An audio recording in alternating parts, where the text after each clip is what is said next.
ஆக தாய்மொழியில் கல்வி தான் ஒருவனை உயர்ந்தவனாக்கும், உயர்ந்த விருதுகள் பரிசுக்கள் இப்போது வழிவகைக்கு தரும், அறிவியல் அறிஞராக்கும், சிறந்த தலைவராக்கும் என்னெல்லாம் சொல்வதற்கு அது பரப்பதற்கும் நிர்வகிக்கும். ஆக தாய்மொழி கல்வி நாள் என்பதை அறிவித்து வரக்கூடிய ஒன்றிய அரசு தாய்மொழிகள் கல்வி சிறப்பாக பயன்படும். ஆக தாய்மொழிகள் கல்வி என்றால் தமிழ்நாட்டில் தமிழை தவிர வேறு மொழி கல்வி மொழி கிடையாது.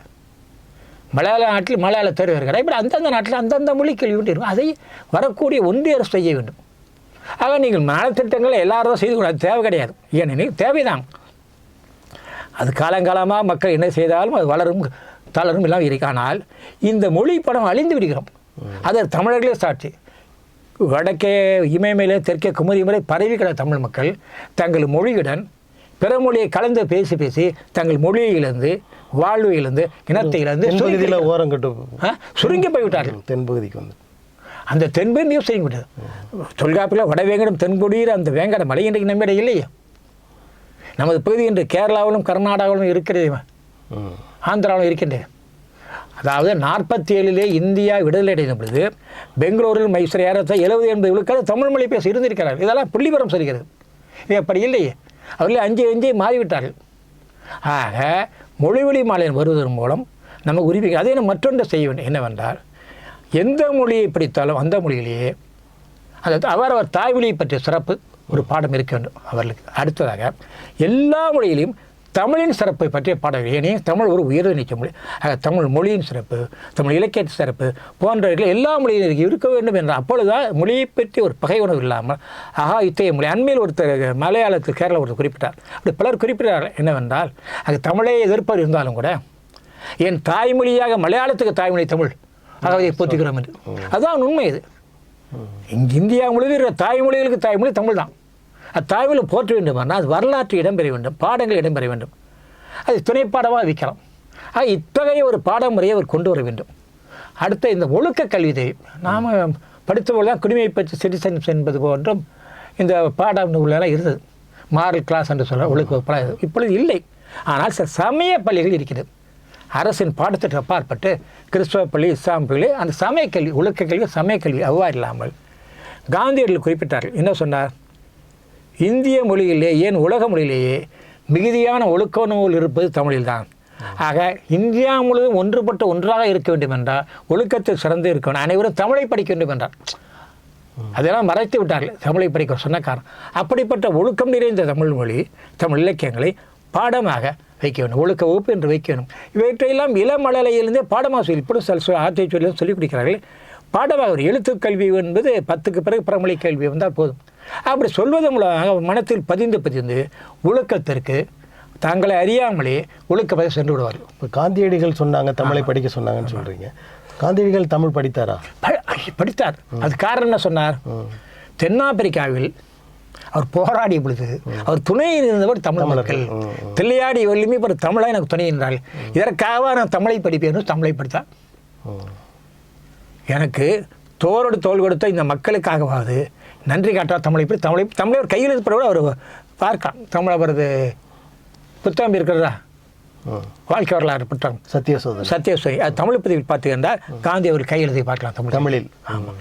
அது மட்டும் இல்லை, அவருக்கு தமிழை படித்த இன்னொரு காரணம் அது திருக்குறள் படித்த காரணம். காந்தியடிகள் ஒரு சில கடிதங்கள் எழுதினார். அதில் சில சிறந்த கருத்துக்கள் எழுதினார்.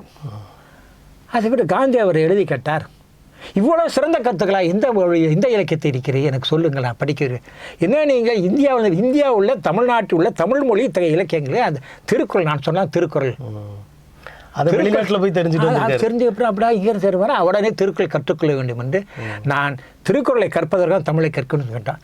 அவர் வாழ்நாள் இறுதியில் இருந்தால் அவர் முடியவில்லை அவருக்கு. ஆனால் அவர் கற்றிருந்தால் எனக்கு சிறப்பாக இருந்தோம். எனவே வாழ்நாள் இறுதி கட்டங்கள்லாம் அவர் தமிழை பற்றி தான் பேசினார். காந்தியடிகள் எதுக்கு சொல்ல வேண்டும்னு இந்திக்காக வந்து ஆக இந்த இந்தி பிரச்சார சபை வச்சு அதை முதல் மூட வேண்டும். வரக்கூடிய ஒன்றிய அரசு இதெல்லாம் நடக்குமான்னு கேட்கல. நடந்தால்தான் நாடு உருப்படும். இந்தி பிரச்சனை ஏன் இப்போ இணைய வழியாக இந்தி கற்க வாய்ப்பு இருக்குது, எவ்வளோ வாய்ப்பு இருக்கிறதா? தனிப்பட்ட முறையில் அவங்க படித்துக்கொள்ளட்டும். இந்திய பரப்புரை மையம் தேவையில்லை. இந்த அரசு தமிழ் பரப்புரை மையம் வைக்கணும்ல வைத்தார்கள், அறிவித்தார்கள். அது பேராசிரியர் இலக்கணா அவர்கள் 70 குறிப்பிட்டார்கள். மதுரையில் செந்தமிழ் கல்லூரியில் மாதிரி தமிழ் சங்கத்தில் பேசுவவர்கள் குறிப்பிட்டார்கள் அவர்கள். அதைவிட நான் ஒரு கட்டுரையில் குறிப்பிட்டேன் இதழுரையில். இதை அறிவித்தவர்களும் பாராட்டேன். தமிழ் பரப்புரை மையம் இந்த அறிவித்தார்கள், ஏதோ செய்தாக சொல்லியே ஒன்றும் வர காணுவது. அதாவது சரி தமிழுக்கு ஒன்று தான் போட்டியாக எனக்கும் கூட என்பார். செம்மொழியை கேட்காதவர் தமிழுக்கு செம்மொழியும் எனக்கு கூட உனக்கு என்று கேட்டார்கள் பாருங்கள். அப்படித்தாரு. ஆக இந்த ஒன்றிய அரசு புதிதாக வரக்கூடிய அரசு நீ பண்பாட்டு உரிமை எங்களுக்கு கொடு. அடுத்து மாநில தன்னாட்சி தான் தன்னுரிமை. இன்றைக்கு மாநில தன்னாட்சி திராவிட முன்னேற்றங்களை மீதியாக பேசுகிறது. அந்த திராவிட இயக்கங்கள் பேசுகிறது. அது முரசொலி மாறன் நல்ல சிறப்பான நூலையும் எழுதியிருப்பார். ராஜமன்னார் ஆணையமெல்லாம் இருக்கிறது. இருந்தாலும் கூட உண்மையான மாறுதான் இல்லை. இவரும் பேசுகிறார், கேட்கிறார்கள், பல்வேறு சூழலை ஒதுங்கி விடுகிறார்கள். ஏதோ அவ்வப்போல கேட்கிறார்கள். ஏதோ கொடியேற்று உரிமை கிடைத்து விட்டால் மாநில தன்னாட்சி ஒன்றுமில்லைங்க. சென்னையில் உயிரினவர் தமிழ் மக்களுக்கானது. சென்னை உயிர் பேரை மாற்ற சொல் சரி சரி என்று சொல்லி ஒத்துக்கொண்டார்கள். ஒரு கோப்பளவில் இருந்தும் கூட மாற்றவில்லை. மெட்ராஸ் ஹைகோர்ட் எப்பொழுது மெட்ராஸ் சென்னை என்ற மாதிரி மாற வேண்டுமா இல்லையா? சரி, நீ இன்னும் பேரை வைத்துக்கள். நாங்கள் தமிழ்நாட்டில் சென்னை உயர்நீதிமன்றங்களை எழுதி வைக்கலாமா? இல்லை. சரி, அதுவாகட்டும். சென்னை பல்கலைக்கழகம் தமிழ்நாடு அரசின் கட்டுப்பாட்டில் இருக்குது. அதே மெட்ராஸ் பல்கலைக்கழகம் சொல்ல வேண்டும். தமிழ்நாடு அரசின் பல்வேறு துறைகளை முத்திரையில் நீங்கள் பார்த்து வர சாரண இயக்கம் பண்ணுற துறைகளை பற்றி என்றால் அந்த துறைக்கான முத்திரையில் இந்தியை பார்க்கலாம், சமஸ்கிருத் பார்க்கலாம், இன்னும் இருக்கின்றது. தமிழ் எதற்கு ஏன் இந்த தலைமைச் சிலரையிலே தமிழை பெயர் பலகிறது மாற்றி இப்போ தமிழில் பெயர் பலகை இல்லை. அங்கேயே கூட தமிழ்நாடு நடுவண் அரசு நிறுவனங்களில் இன்று ஒரு இந்தி சொல் கற்றுக்கொள்வோம் அப்படின்னு சொல்லி போட்டு எழுதி போடுறாங்க தினம். அதெல்லாம் மற்ற மொழிகளுக்கு இல்லை. அவங்க பண்ணணும். இப்போ தமிழ் வளர்ச்சித்துறை வேண்டுகோள் அங்கே இப்போ தமிழக அரசு அலுவலகம் பார்க்கலாம். நானும் மதுரையில் தமிழ்துறை பணியாற்றினேன், உதவிக்கிறார். அப்பொழுது நான் என்ன செய்யணும், நான் சுவரை முன்பக்கம் கரும்பலை பூசிவிட்டு ஒரு திருக்குறள் ஒரு சொல் புதிய ஒரு கலைச்சல் இலக்கண குறிப்பு இப்படி இந்த இடத்து உதாரணம் 2ஆம் ஏற்று வருவா, அதற்கு அடுத்து வெள்ளினமிகும். ஆனால் அந்த வெள்ளினமிகம் தான் ராமன் சீதை கண்ணன் பண்ணுறேன் மாவட்ட ஆட்சியரை சந்தித்தார், அதிகாரியை பார்த்தேன் என்று அப்பொழுது அலுவலக நடைமுறை சொற்களையுமே இலக்கண குறிப்பு ஒரு மேற்கோள். தமிழை பற்றி யாரே என்ன சிறப்பாக மேற்படி எழுதி வைத்துக் கொண்டிருந்தேன். பல தமிழ் வளர்ச்சித்துறை அறிவுகளை தலைமைச் செயலரையும் பார்க்கலாம். திருக்குறளை எழுதி செய்கிறார்கள். அது முழுமையாக எல்லாரும் பின்பற்ற வேண்டும். அதாவது ஒன்றிய அரசு என்பது இந்திய தேச மக்களுக்கான அரசு அல்ல, இந்தியாவில் உள்ள அனைத்து மக்களுக்கான அரசு என்பது முதலில் வரக்கூடிய சொன்னது உண்டு. அனைத்து மக்களுக்காகவும் இருக்கக்கூடிய அளவு தன் மொழிக்கொள்கையை பின்பற்றிக் கொள்ள வேண்டும், அது பயன்படுத்துவோம். அதே போன்று இந்த தன்னாட்சி பற்றி சொன்னவா, இந்த தன்னாட்சி என்பது பெயராக இருக்கக்கூடாது. வெளியுறவு கொள்கை, அஞ்சல் துறை, துறவண்டித்துறை போன்ற சில துறையில் ஒன்றிய அரசு இருக்கலாம். ஆனால் அதே நேரம் வெளியுறவு கொள்கை எடுத்துக்கொள்ளணும். வெளியுறவு கொள்கை அந்தந்த மாநில மக்களுக்கு அரசியல் கலந்து பேசி முடிவெடுக்க வேண்டும். அப்பொழுதுதான் உண்மையான வெளியுறவு கொள்கை. இது எங்கள் ஒன்றிய அரசு இருந்தது உங்களுக்கு சம்பந்தம் இல்லை என்றால் ஈழத்தில் அழிந்தது போல் தமிழ் எங்கும் அழிந்து கொண்டிருக்கும். இன்றைக்கு நீங்கள் பாருங்கள், உலகில் பல நாடுகளை கிட்டத்தட்ட 600,000 பேர் பிற இந்தியர்கள் இருப்பதாக குறிப்பிடார்கள் பல புள்ளிவரும். அதே பார்த்தா தமிழ் மக்கள் பல இடங்களில் மிகுதியாக இருக்கின்றார்கள். தமிழராட்டு ஈழ தமிழாண்டாம். ஒரு நாட்டில் அரசு என்ன செய்கிறார்கள், தமிழ் கற்க வேண்டி வேணும்னா ஒன்றிய அரசு இந்தியை சொல்லித் தருகிறார் இலவசமாக. மலேசியாவுக்கு சென்று சிங்கப்பூருக்கும் சென்று நீங்கள் இந்தியை உங்கள் மொழியை ஆக்குங்கள், நான் முழு உதவித்தை தெரிவிக்கிறோம் எப்பொழுதுமே என்றார். ஆனால் அவங்க அதை ஒத்துக்கலை. அவர் சொன்னார்கள், எங்களை பொறுத்தவரை இந்தியன் என்றால் தமிழன் தான், ஆக முடியாது, எங்களுக்கு நன்றி வேண்டும். தமிழ் மலேசியா அப்படி தான் இருக்கிறார். மலேசியா இங்கேருந்து ஒரு செமஸ்டர் ஒரு பிராமண அறிஞ்சு போனார். அவர் சொன்ன போட காரணம் அங்கே உள்ள பல்கலைக்கழகத்தில் தமிழ் மொழித்துறை உருவாக்க வேண்டும். இவர் என்ன செய்து விட்டால் செய்து இப்படி போட்டவர்களாக அவர் ஜாதியினருக்கே எதிர்ப்பார். அங்கே சென்று விட்டு நீங்கள் தமிழ் மொழித்துறை என்று தொடங்கினீர்கள்டா இந்தி மொழித்துறை வேண்டும் என்று சொல்வார்கள், அது நமக்கு ஆபத்து, வந்து அதை வச்சுட்டு போகிற நமக்கு நான் பற்றி. ஆகவே நீங்கள் மொழித்துறை என்று வையுங்கள், அங்கே தமிழும் சமஸ்கிருதமும் இருக்கணும், அதுவும் சமஸ்கிருதம் தமிழ் சேர்த்துக்கிட்டாரு பாருங்கள். அங்கே கூட இந்த இந்திய மொழித்துறை என்று தமிழ்நாடு தமிழ் மொழித்துறை என்று தானே இருக்கணும். நமது தமிழ்நாட்டிலே நீங்கள் சித்த மருத்துவம் என்று சொல்லக்கூடிய தமிழ் மருத்துவ துறையின் பேர் என்ன, இந்திய மருத்துவம் மற்றும் பிற ஹோமியோபதி பிற மருத்துவம், சித்த மருத்துவம் பேர் இருக்காது. ஆமாம், இந்திய மருத்துவம் ஏன் அது தமிழ்நாட்டில் ஒன்று தமிழோடு பிற மருத்துவம் சொல்ல வேண்டியது இல்லையே. ஆக இந்த மொழி தன்னாட்சி பற்றி பேசக்கூடிய ஆளுங்கட்சியினரும் சரி எதிர்க்கட்சியினர் யாராக இருந்தாலும் அரசியல்வாதிகள் உண்மையாக அறிந்து கொள்ள வேண்டும். அது முரசொலி மரணம்லாம் உதவியாக அமையும். உங்களுக்கு என்ன உண்மையாக இருந்து கொண்டு என்னென்ன செய்ய வேண்டும் என்று ஒன்றிய அரசு எந்தெந்த வகையெல்லாம் இந்தியை திணிக்கிறது, எந்தெந்த வகையெல்லாம் சமஸ்கிருதத்தினை என்று பார்த்து அந்தந்த வகையெல்லாம் பிற மொழியில் வளர்ப்பதற்கு வழிகாட்ட வேண்டும். அப்பொழுது சிறப்பாக இருக்கும். ஏன்னா இவர் அந்த மூளை இல்லை என்று நான் சொல்லுவேன். ஏன்னா இவர் திட்டம் சொல்வார்கள், அந்த திட்டத்தை அவர் பின்பற்றிடுவார். இப்படிப்பட்ட திட்டம் மிகுதியாக நான் ஒன்று சிலதான் சொன்னேன் உங்களுக்கு. எந்தெந்த வகையெல்லாம் சமஸ்கிருதம் பரப்புகிறது என்றால் மிகுதியாக சொல்ல முடியும், அது தனியாக வைத்துக்கொள்ள முடியும். இந்த ஆட்சிக்கு வேண்டாம் என்று சொல்ல. ஆக ஆட்சி செய்ய வேண்டிய என்னவென்றால் நமக்கு முழு தன்னிறைமை தர வேண்டும். ஆக வெளியுறவு கொள்கை ஒன்றிய அரசு நீ கடைபிடிக்கிறார் என்றால் என்ன செய்ய வேண்டும்? மாநிலத்தையும் கலந்து பேசி முடிவு. அப்படி கலந்து பேசி முடிவெடுத்தது என்றால் ஈழத்திலே பல்லாயிரக்கணக்கான 1,50,000 மக்கள் அழிந்திருக்க மாட்டார். அது மட்டுமில்லை, அங்கிருந்து ஒரு நலக்கேடுக்காக வருகிறார் தமிழ் தேசிய ஞானத்தில் பிரபாகரின் தாயார். நீ அவரின் தாய் என்ன ஒரு அன்னையாகப்பார், பெண்ணாகப்பார், மருத்துவத்தை அவர் விரட்டி அடிக்கலாமா? இவ்வளவு கொடுமை இது. இந்த அரசால் துணிந்து கேட்க முடியவில்லையே. ஆனால் அது கலைஞர் ஆட்சி காலத்தில் நடந்தது. அதுதான் நம்ம அவ்வளோதாங்க அதிகாரம். அவர் உணர்வு இருக்கிறது என்ன, ஆனால் அதிகாரம் செய்ய முடியாது. அது மீறி என்ன சொல்லுவார்? நான் செஞ்சாங்க ஆட்சி போயிடும், இருந்தால் கொஞ்சமாக நல்லது செய்கிறேன். அவர் கருத்தை தான், நான் இருந்தால் கொஞ்சம் நல்லா செய்கிறேன், அதுவும் போயிடும். அவங்க சொன்ன காரணம் தான். அவங்க பாருங்க கேட்க முடியலையே. எப்படா சொல்ல போச்சுன்னு நீங்கள் பாருங்கள். இத்தாலியில் 2 பேர் கேரளாவுக்கு வந்தாங்க. கேரளாவில் கப்பலில் தாக்குதல் பண்ணாங்க மாலுமிகள். ஒன்றிய அரசு போட்டது, கேரள அரசு அவருக்காக போரிட்டது, அவர் தண்டனை வாங்கி கொடுத்தது.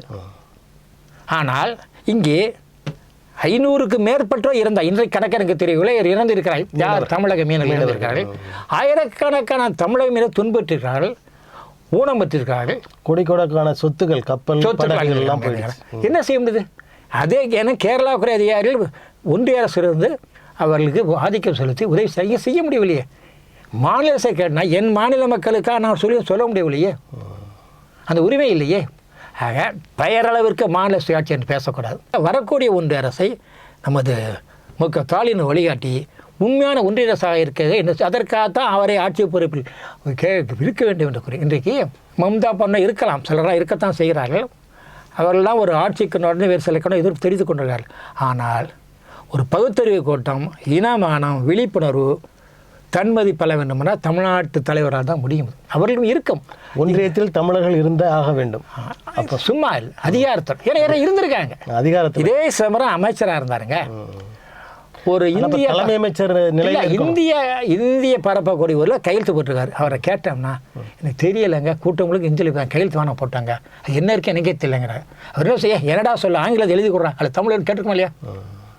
ஆக அதிகாரமிக்க பொறுப்பில் இருக்கணும். உண்மையான அதிகாரம்னா போலி அதிகாரம், உண்மையான அதிகாரம் இருக்கணும். அப்படி இருந்தோம்னா இருக்க முடியும் உங்களுக்கு. அவ்வாறு ஆக மாநில தன்னாட்சியின் மூலமாக வெளியுறவு கொள்கையும் மாநிலத்தின் கட்டுப்பாட்டுக்குள் இணைந்து கொள்ள வேண்டும். ஒரு அதாவது கூட்டுத்துறை ஜாயிண்ட் எக்ஷன் சொல்கிறாங்களா, அந்த மாதிரி அது மாநிலமும் இல்லை மத்தியும் இல்லை, இரண்டும் இணைந்த ஒரு துறையாக வெளியுறவு கொள்கை அமைக்கணும். அப்படி வெளியுறவு கொள்கை இருந்தால்தான் தமிழருக்கும் பாதுகாப்பு, பிறருக்கும் பிறரெல்லாம் அவர்கள் மாநிலம் மூலம் வெற்றி. இப்போ கேரளா வடக்கே பீகாருக்கு நினைக்கிறேன், நான் சொல்லுற 2 வாரத்துக்கு முன்பு ஒரு 12 பேர் அவர் குறைந்த எண்ணிக்கையில் வந்திருந்தார் இந்தியாவிற்கு. ஒன்றிய அரசு சண்டைப்பட்டு அவருக்கு வேண்டிய அனைத்து வசதிகள், அனைத்து இலவச வீடு எல்லாம் வாங்கி கொடுத்தது, இதுவும் செய்து. இங்கே இன்றைக்கு இருக்குல்லேன், இலங்கை மீது எதுவும் என்ன சொல்கிறார்கள், கண்டிக்க சொன்னாங்க. இலங்கை கண்டித்தால் சீனா நம் மீது தாக்கும், சீனா படையெடுக்கு. இப்படி சீனாவுக்கு அருணாச்சலத்தை கடைப்பிடிக்கவில்லையா, வேறோடு செய்யவில்லையா? இதே சீனா திபேத்திற்கு எதிராக இருக்குது, தலையிலாமைக்கு எதிராக இருக்குது. இந்த தலையிலாமை ஆதரிக்கிறாங்களவா? இதாவது புலம்பெயர்ந்து அங்கிருந்து அகதிகள் என்று கூட சொல்லாமல் திபேத்திற்கு இந்த அரசு மிகுதியான பணத்தை கொடுக்கிறது, மிகுதியான குடிபெயர்த்து தருகிறது, மிகுதியான வசதி தந்துகிறது, எல்லாமே செய்கிறது. தமிழர் செய்ய முடியலையே. ஆக தமிழ் மக்கள் மட்டும்தான் எங்கிருந்தாலும் பாதிக்கப்படுகிறார். அதற்கு காரணம் என்னங்க? அதாவதுங்க, தமிழ்நாட்டு தமிழர்கள் அதிகாரத்தில் முக்கியமான அதிகாரம் இல்லைங்க, செல்வாக்கு மிக்கிற தமிழை இல்லைங்க. அதான் காரணம். தமிழை இருந்தாலும் செய்ய நினைப்பான். அதாவது தலைமைச் செயலராக ஒரு மலையாளி இருந்ததுனால காமராஜர்களை திட்டப்பட்டாங்க, தமிழ்நாட்டு பகுதியெல்லாம் கேரளாவுக்கு போட்டாங்க இல்லையா? ஏன்னா அவரோட தோட்டம் எஸ்டேட்டுங்கிறத அங்கே இருந்ததுனால மாற்றினார் இல்லையா? காமராஜ் பெருந்தலைவர் தான் அவர். தமிழுக்காக மக்களுக்காக நல்லபடி என்ன செய்விட்டார்? ஏன்னா இந்தியா என்ற பார்ப்பார். குளமா மேடா இருந்து விட்டு போய் இங்கே தான் இந்தியா என்னட்டார்.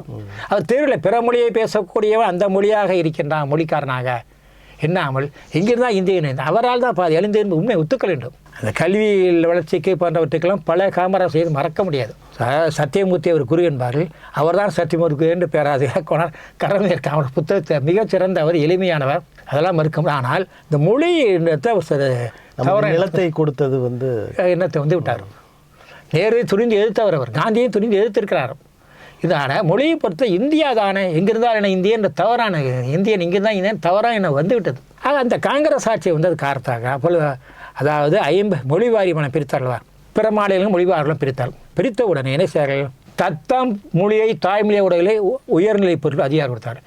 மிகவே உன் மாநில பயிரை சொல்லிவிட்டார்கள். அதில் முதன்மை பொறுப்பேற்று இருக்கார். இங்கே என்ன செய்கிறார்கள், அனைவரும் சேர்ந்து முதலமைச்சர் காலில் விழுந்தார். ஐயா நாங்கள் இங்கே இருக்கோம், எங்கள் குடும்பம் இங்கே இருக்குது, நாங்கள் தமிழ்நாட்டவர் தான், எங்கள் மலையாளி தெலுங்கு கன்னடம் நினைக்காதீங்க, அவனை இருந்துட்டு போட்டு விட்டாங்க.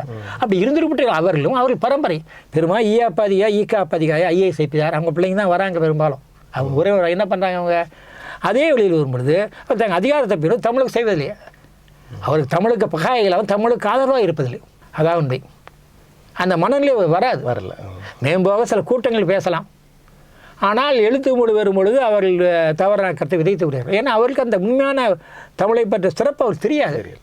தெரிந்தால் சொல்லி இவர் நிறைய நாம் சொல்லலாம். ஆக இப்போ என்னென்ன சொல்லியிருக்கோம், உங்களுக்கு மொழி உரிமை, பண்பாட்டு உரிமை, இன உரிமை. இனம் கூட மொழியிலே வருகிறது. தமிழ் இனம் உரிமை. ஏன்னா இந்த மொழியடைவ தமிழினத்திற்கு உரிமை நமக்கு தேவை. அதை ஒன்றிய அரசு பாதுகாக்க. நீ அனைத்து இனத்துக்கும் உரிமையை பாதுகாக்கும். நான் தமிழ்நாட்டை சேர்ந்தவன், தமிழ் இன உரிமை சொல்கிறேன்.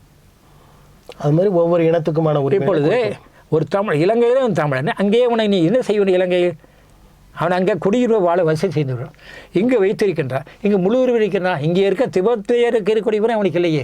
இன்றைய சிறையில் இருப்பது அடைக்கப்பட்டிருக்கிறார்கள். ஏன் சிறை? அது முகாம் என்ற பெயரில் ஏன் சிறை இருக்கணும்? அவள் முழு வசதி இருக்க, முழு வாய்ப்பு இருக்கிறா. முன்பாக படிப்பது வசதி கொடுத்தார்கள், மருத்துவ கல்வி இப்போ அதுவும் போய்விட்டது. ஒருவருக்கு கொடுக்கிறார்கள். கல்வி வசதி மறுக்கப்பட்டுகிறது. ஆக தமிழன் நம்ம நம்பி அடைக்கலம் போகிறான். இந்த தமிழை தொப்பல் கொடி உறவு என்று சொல்கிறோம்.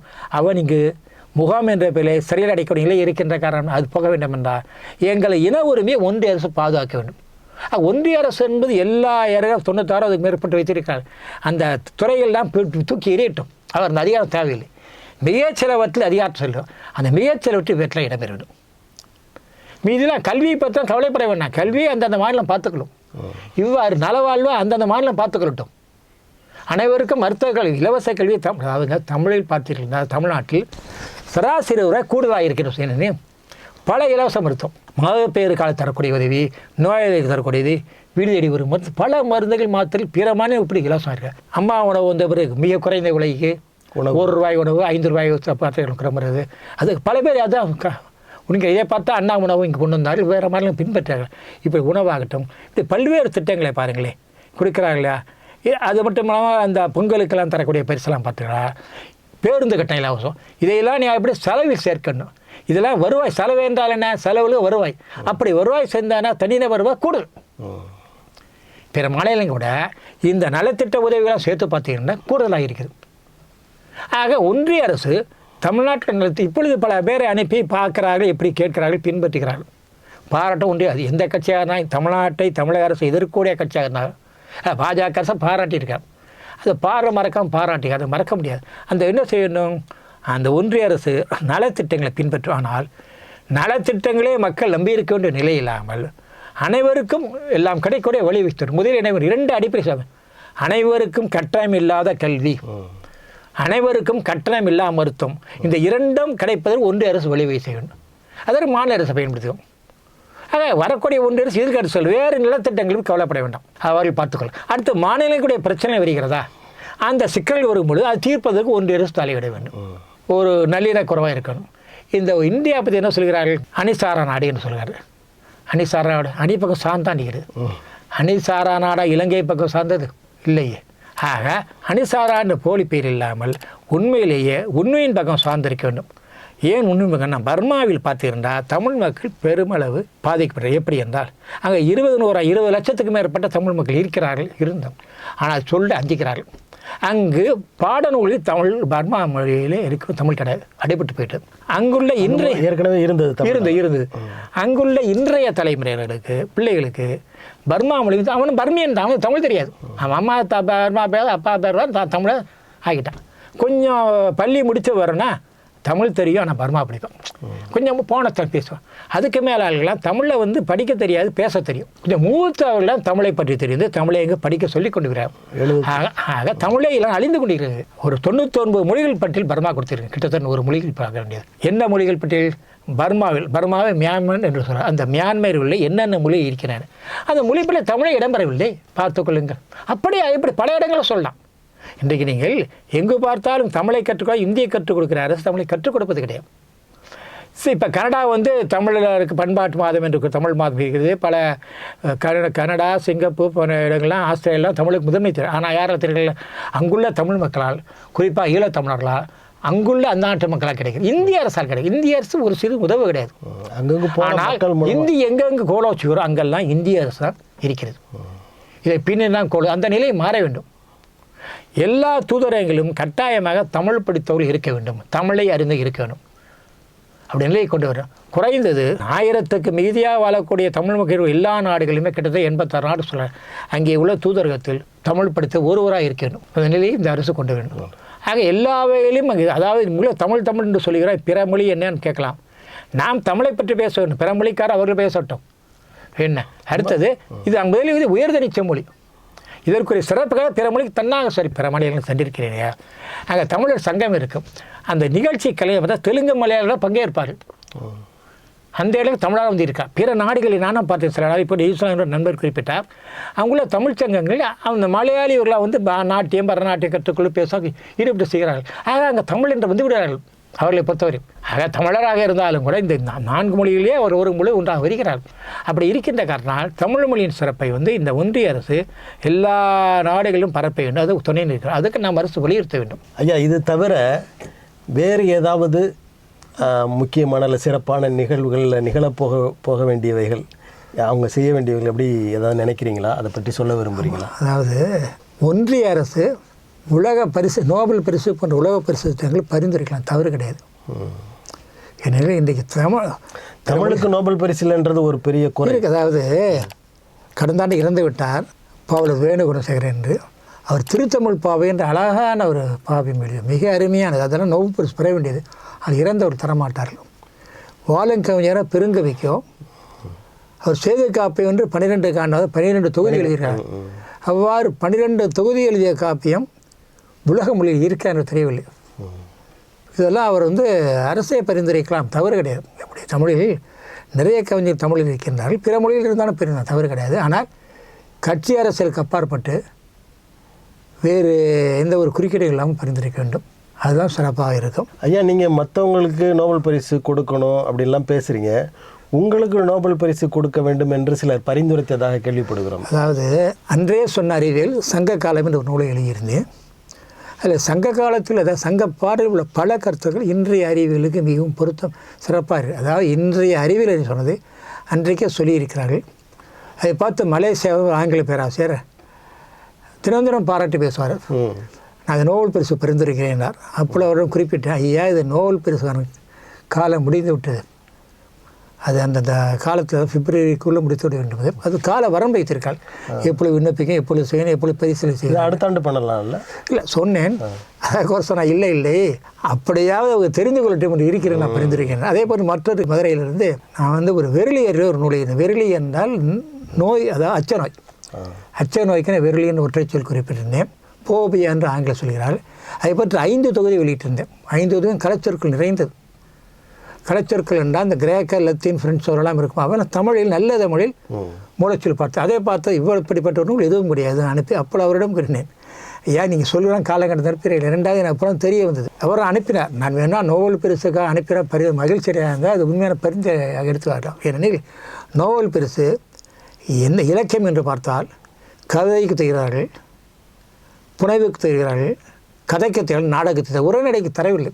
அப்படி உரைநடைக்கு தருவதாக இருந்தால் பேராசிரியர் மருதநாயகம் அவர்கள் தர வேண்டும். மிகச்சிறந்த அறிஞர், ஏறத்தாழ 70 நூல் எழுதியிருக்கிறார். ஆங்கிலம் இருக்கின்றது. ஒப்பில் உள்ளோம் என்று திருக்குறள் கருத்துக்கள்லாம் 2ஆம் நூற்றாண்டிலெல்லாம் எவ்வாறு பிற மொழிகளில் இருந்திருக்கின்ற எழுதுகிறார். பிற மொழி இலக்கியங்கள் இப்போ தொல்காப்பியத்தை ஒப்பிட்டு எழுதியிருப்பார். வடமொழி ஒரு செம்மொழியான நூலிலே எப்படி செம்மொழி என்று தவறாக சொல்கிறார் என்பதை சமஸ்கிருத அறிஞர்களின் கருத்துக்களை அடிப்படை வைத்துக் கொண்டு எழுது மிகச்சிறந்த அவருக்கு நோபல் பரிசு கொடுக்கிறார். அவரெல்லாம் மிகச்சிறந்த அறிஞர். இப்போ தமிழ்நாடு ஆனால் நோபல் உரைநடைகளுக்கு கொடுக்க மாட்டேன் என்று சொல்கிறார்கள். கொடுக்க வேண்டும். ஐயா, தமிழ்நாட்டில் நோபல் பரிசு கொடுக்க நிறைய பேருக்கு இலக்கியத்துக்காக கொடுக்க வேண்டியது இருக்கும் இல்லையா? இருக்குது. நான் சொல்கிறேன், அந்த அதுக்கு சமமான பரிசுகளை ஒன்றிய அரசு தரலாம். இப்படி சில செம்மொழி விருது தருகிறார்கள். அது அந்த 10 லட்சம் மிகப்பெரிய பரிசில் உலக நாட்டில் ஒப்பிடும் பொழுதெல்லாம் இல்லை. இந்த மாதிரி அறிஞர்களுக்கு அங்கே சமஸ்கிருத அறிஞர்களுக்கு கொடுக்குற மாதிரி மாதம் 50,000 அதையாவது அது இல்லை, அது கட்டாயம் கொடுக்கணும். விதிப்படி இருக்குது, கொடுக்க மாட்டேங்கிறாங்க. மாதம் 50,000 கொடுக்கணுங்க. அதாவது பணியாற்றக்கூடிய சமஸ்கிருத ஆசிரியர்களுக்கும் ஓய்வு பெற்ற சமஸ்கிருத பண்டிதர்களுக்கும் அது வேறு மாதம் படம், அது தனி. அப்படியே தமிழாசன் நிறையவே இருக்கு. அதுக்கு அப்பாற்பட்டு இது அறிஞர்களுக்கு, மூத்த அறிஞர்களுக்கு, இது மூத்த இளமறிஞர் விருது வந்து நிறைய பேர் கொடுத்துக்கிட்டு இருக்காங்க. மூத்த அறிஞர்களுக்கு அவர் வாழ்நாள் முழுவதும் மாதம் 50,000 ரூபாய் கொடுக்குறாரு. ஐயா, இப்போ நீங்கள் நிறைய படைப்புகள்லாம் கொடுத்துருக்கீங்க. அதாவது நோபல் பரிசுக்கு பிறரே உங்களை பரிந்துரைக்கிற அளவுக்கு இருக்கீங்க. இப்போ சமீபத்தில் நீங்கள் சனாதனம் பொய்யும் மெய்யும்னு ஒரு புத்தகம் வெளியிட்டிருக்கிறீங்க. இதை பற்றி சொல்லுங்களேன். சனாதனத்திற்கு எதிர்ப்பு என்பது காலங்காலமாக இருக்கின்றது, அது புதியதல்ல. என்ற பிறகு கூட நமது இளைஞர் விளையாட்டுத்துறை அமைச்சர் உதயநிதி சொன்ன பிறகு அதற்கு ஒரு பெரிய ஒரு வரவேற்பும் எதிர்ப்பு வந்ததால் வரவேற்பது. அவர் என்ன சொன்னார்னா, அந்த தாமுக மாநாட்டிலே அல்லது கருத்தரங்கத்திலே சனாதன ஒழிப்பு என்று குறிப்பிட்டிருந்தார். ஆகவே ஒழிக்கப்படுக என்று பேசி தொற்று நோய்களை குறிப்பிட்டு அதுபோல சொன்னார். ஆனால் நீதிபதிகளே தவறாக புரிந்து கூட எதிர்ப்பாக தெரியும். காரணம் அவர் என்ன எண்ணிக்கொண்டார்களா, சனாதனம் சிறந்த அறக்கருத்தாகும், அதை அவர் எதிர்க்கிறார்கள். சனாதனம் என்றால் இப்போ இந்து மதத்தை எதிர்க்கிறார்கள், தவறாக புரிந்து எதிர்ப்பு தெரிவிக்கிறார். அதற்குத்தான் குறிப்பிட்டேன், தொடக்கத்தை குறிப்பிட்டேன். பெரியாரை பற்றிய பெரியார் கருத்துக்களை பற்றி நீதிபதி படிக்க வேண்டும் என்று படித்திருந்தால் எதிர்த்திருக்க மாட்டார்கள். இல்லாட்டா அவர்கள் அதாவது சனாதனம் சொன்னதுக்கே தவறு என்றால், ஆனால் அது விலை பேசவனே கருத்துரிமை என்கிறார். எப்படி தலைக்கு விலை பேச முடியும்? சனாதனம் என்பது என்ன? மக்களை வேறுபடுத்தக்கூடியது. வர்ணாசிரமம் என்பது வர்ணாசிரமத்தின் அடிப்படையிலே உயர்ந்தவன் தாழ்வு 4 வகையாக பிரிக்கின்றார்கள். வர்ணாசிரமும் சனாதனமும் ஒன்றுதான், வேறு கிடையாது, ஒன்றுதான். ஆக அது கண்டிப்பாக எதிர்க்கப்பட வேண்டிய ஒன்று. அதற்கு ஆதரவு தந்து அது ஒன்றிய அரசே ஆதரவு மிக மிக கொடுமையானது. ஆக இப்படிப்பட்ட ஒரு கொடுமைகள்லாம் சொல்கிறேன். அதற்கத்தான் அந்த சனாதனம் பொய்யும் மெய்யும் என்பதிலே ஒரு 133 பொய்யான கருத்தில் குறிப்பிட்டு அது ஒரு விடையாக ஒரு தெளிவுரையாக 130 விடையும் அளித்திருப்பேன்.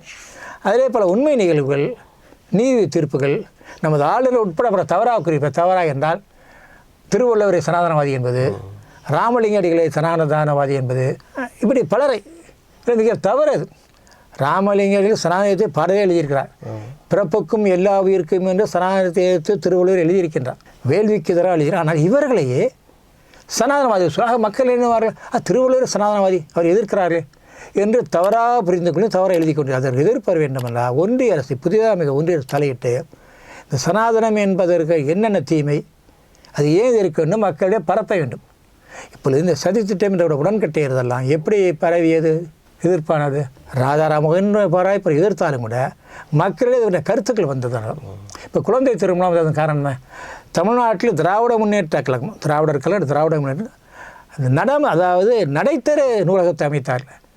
வேறு இந்த மாதிரி இருந்தால் நடைத்தருவிலேயே நடைபாதைகளே அந்த நூலகங்களை படித்தவன் பலர் படித்து அறிவை வளர்த்து எந்த இதழ்களால் இந்த திராவிட படிப்பகங்கள் இருந்தது. திராவிட இயக்க கற்களிப்போல் நூலகங்களுக்கு யாரும் போவது கிடையாது. அப்படி படிப்ப போனார். அப்படியே அறிவு வளர்ந்த இந்த நாடு, அப்படி பகுத்தறிவும் முற்போக்கு வளர்ந்த நாடு இந்த நாடு. இப்படிப்பட்ட நாட்டிலே இருந்த பல கருத்துக்களை, முற்போக்கான கருத்துக்களை தொகுத்து எல்லா மொழிக்கு பரப்ப வேண்டும். இப்படிப்பட்ட இயக்கங்கள் பரப்பிய காரணத்தினால்தான் பல ஆரிய திருமண முறை ஒழிந்தது. இல்லை இப்பொழுதும் இருக்கின்றது, ஆனால் குறைந்து இருக்கிறது. இப்படி பல சடங்குகள் ஒழிந்திருக்கின்றன, பல தீமைகள் இருந்திருக்கின்றன. கைம்பெண் மருமதான் விதவை மறுமணம் போன்றவற்றெல்லாம் இருந்ததன் காரணம் என்ன காரணம்? இந்த ஒரு திராவிட கழகம் உள்ள திராவிட முன்னேற்ற கழகத்தின் முற்போக்கான கருத்துக்கள் பரவியதால் தான், அவர்கள் பரப்பியதால் தான் இயல்பாக பரவி. அதே போன்று வரக்கூடிய ஒன்றிய அரசு சனாதனம் எனப்படைய வர்ணாசிரமம் என்பது மக்கள் குலத்துக்கு எதிரானது, மனித குலத்துக்கு எதிரானது. ஆகவே அது ஒழிக்கப்பட வேண்டிய உண்மைதான்.